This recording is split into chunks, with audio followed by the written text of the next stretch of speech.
Untuk penempatan PMI secara zero cost, Pemprov Jatim telah siap mengalokasikan anggaran pelatihan calon PMI sebesar 7,9 miliar rupiah per tahunnya.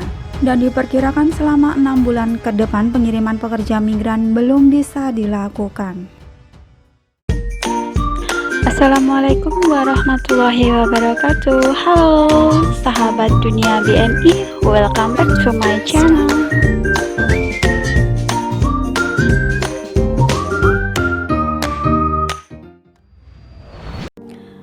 Kepala BP2MI Bapak Beni Ramdhani kecewa karena peraturan BP2MI nomor 9 tahun 2020 tentang pembebasan biaya penempatan pekerja migran Indonesia belum bisa dilaksanakan pada tanggal 15 Januari 2021 kemarin, diantaranya karena mayoritas daerah belum menyiapkan anggaran untuk hal tersebut.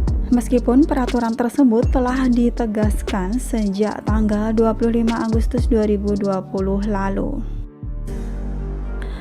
Beni Ramdhani, pria kelahiran Bandung 3 Maret 1968 itu menyatakan kecewa karena dari 34 pemerintahan provinsi atau Pemprov di Indonesia, barulah hanya satu yang telah mempersiapkan anggaran dan penyelenggaraan pendidikan dan pelatihan kerja bagi PMI, yaitu adalah Pemprov Jawa Timur telah siap mengalokasikan anggaran pelatihan calon PMI sebesar 7,9 miliar rupiah per tahunnya. Dengan kesiapan penganggaran telah diputuskan sejak tahun lalu, tahun 2020.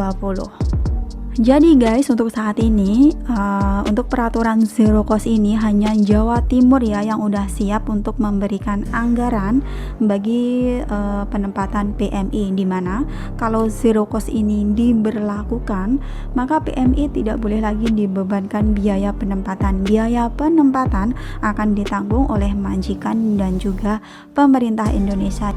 Dan memang Jawa Timur itu merupakan kantong pengirim PMI yang paling banyak ya di antara pemprov-pemprov lainnya, dan Jawa Timur pun juga sangat peduli banget terhadap pekerja migran Indonesia.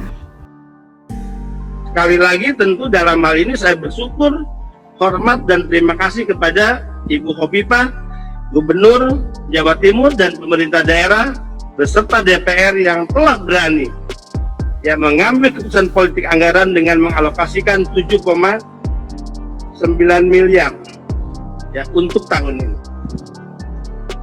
Sosialisasi pasti kami lakukan. Kedua, kami akan bicara dengan perbankan pemerintah untuk mereka menyiapkan alokasi anggaran pur di mana PMI meminjam langsung dan tidak boleh memberi ruang adanya pihak ketiga koperasi simpan pinjam. Penegasan Bapak Beni Ramdhani selaku Kepala BP2MI mengenai kesiapan Pemprov Jawa Timur menyediakan anggaran sebesar 7,9 miliar rupiah untuk pembiayaan para pekerja migran Indonesia tersebut mengundang apresiasi positif dari berbagai pihak. Di antaranya adalah Kusaryanto, salah satu figur yang pernah menjadi pengurus DPP SBSI Pusat. Kusaryanto mengapresiasi kepedulian Pemprov Jatim, Kadisnaker Jatim, serta atas perhatian Menteri Tenaga Kerja atau Menaker RI, Ibu Ida Fauziah, sehingga memberi penghargaan kepada Jatim sehubungan soal PMI.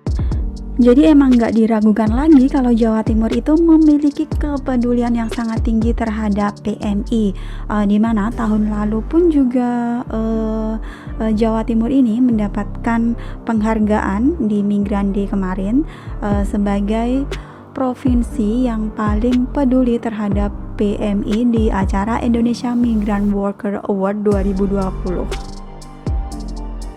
Dan itu udah kali ketiga ya guys Jawa Timur mendapatkan penghargaan IMWA ini, yaitu mulai dari tahun 2018, 2019 dan tahun 2020.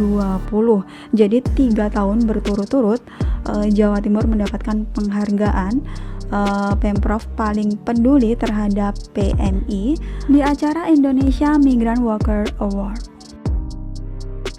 Untuk diketahui guys, jumlah PMI Jawa Timur saat ini yang terbanyak ya pada tahun 2019 telah menempatkan hampir 70.000 orang. Sedangkan saat pandemi COVID-19 telah menempatkan sebanyak 17.891 orang sampai pertengahan Desember 2020. Remitansi pekerja migran mencapai 7,474 triliun rupiah.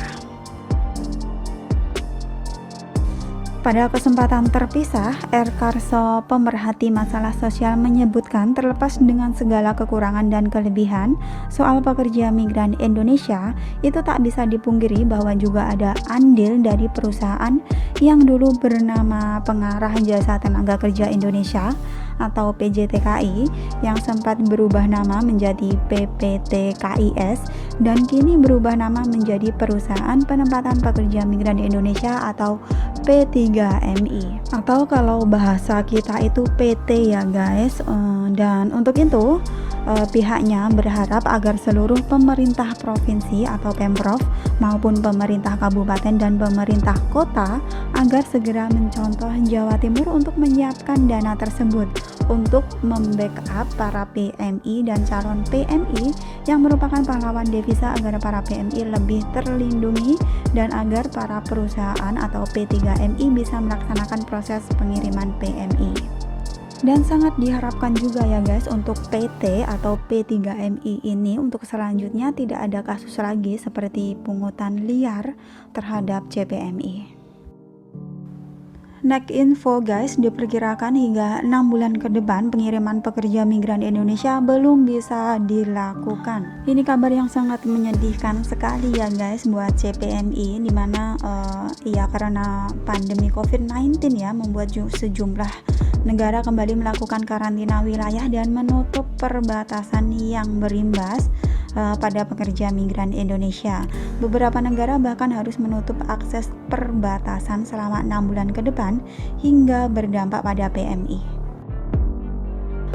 Menurut penuturan dari Muhammad Iqbal, Koordinator Badan Perlindungan Pekerja Migran Indonesia BP2MI Banyuwangi, karena awal tahun ini terbit surat edaran dari Kementerian Tenaga Kerja yang isinya yang pertama ada pengurangan negara tujuan dan intinya selama 6 bulan ke depan para pekerja migran kita akan lebih sulit untuk berangkat. Ia mengatakan hal itu menyebabkan para pekerja yang sudah mengantri sejak tahun lalu kini harus kembali menunda keberangkatannya, dan yang mengikuti pelatihan serta pembekalan di balai latihan terpaksa juga harus dipulangkan. Diperkirakan ada 1.000 orang yang tersebar karena mereka tidak hanya diproses di Jawa Timur saja, ada yang diproses di Jakarta, Semarang, dan mereka kembali karena memang tahun ini belum bisa dikirim. Jadi banyak teman-teman CPMI yang udah proses dari tahun lalu dan ternyata hingga awal tahun 2021 ini pun mereka masih belum bisa diberangkatkan guys. Menurut Bapak Iqbal, Taiwan merupakan negara destinasi yang menjadi langganan para pekerja migran Indonesia khususnya yang berasal dari Banyuwangi, Jawa Timur ya guys. Di tahun normal atau sebelum pandemi itu, tujuan ke Taiwan itu diperkirakan mencapai 3.000 hingga 4.000 orang dari total keseluruhan 6.500 PMI. Dan kita semua tahu untuk Jepang dan juga Taiwan saat ini tutup total ya guys dikarenakan pandemi. Sehingga penutupan dua negara itu cukup menjadi problem tersendiri ya bagi proses sirkulasi pengiriman PMI yang ada, cukup mengganggu proses penempatan PMI atau juga pengiriman secara umum. Hanya bersabar dan berdoa ya guys yang bisa kita lakukan saat ini untuk para CPMI sehingga mereka yang udah terlanjur proses ini bisa segera diberangkatkan ke negara penempatan, terutama itu Taiwan dan juga Jepang di mana saat ini yang sudah tutup total. Semoga Indonesia bisa bernegosiasi lagi dengan negara Taiwan ataupun Jepang agar membuka kembali pintu masuk bagi CPMI.